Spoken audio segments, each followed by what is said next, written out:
เป็นในบ้านในเมืองในวัดในว่าศาสนาเนี่ยนะแต่เฮาสงสัยกับครูบาอาจารย์ก็ได้สงสัยนำเฮา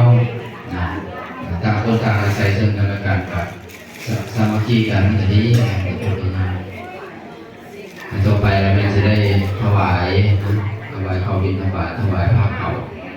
ให้ครูบาอาจารย์เนาะ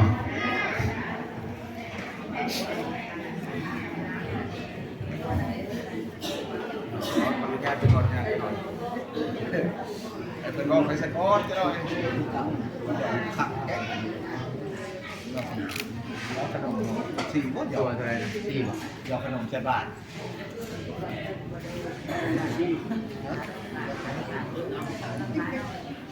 มีเปิดร้านขายด้วย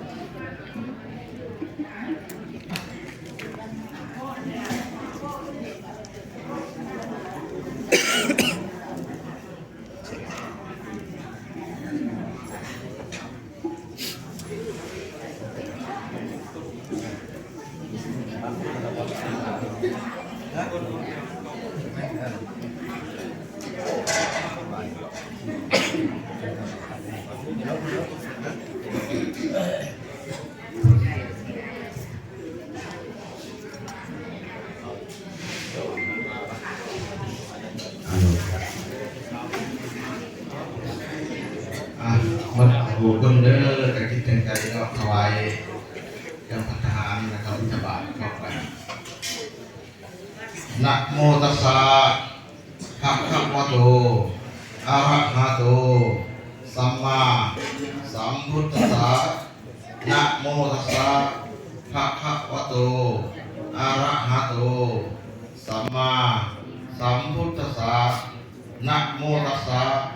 ภะคะวะโตอะระหะโตสัมมา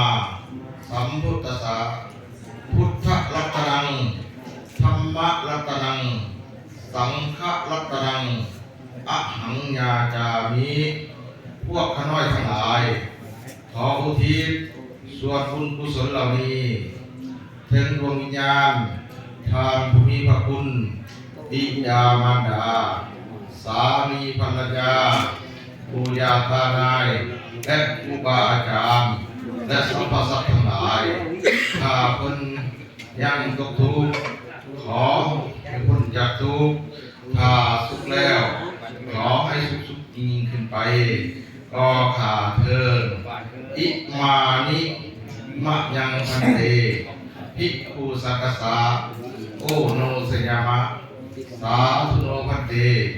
ภิกขุสังโฆอัมมหกังทิฆาลตังสุขายะหิตายะข้าแต่พระสงฆ์ผู้เจริญพวกข้าน้อยทั้งหลายขอน้อมถวาย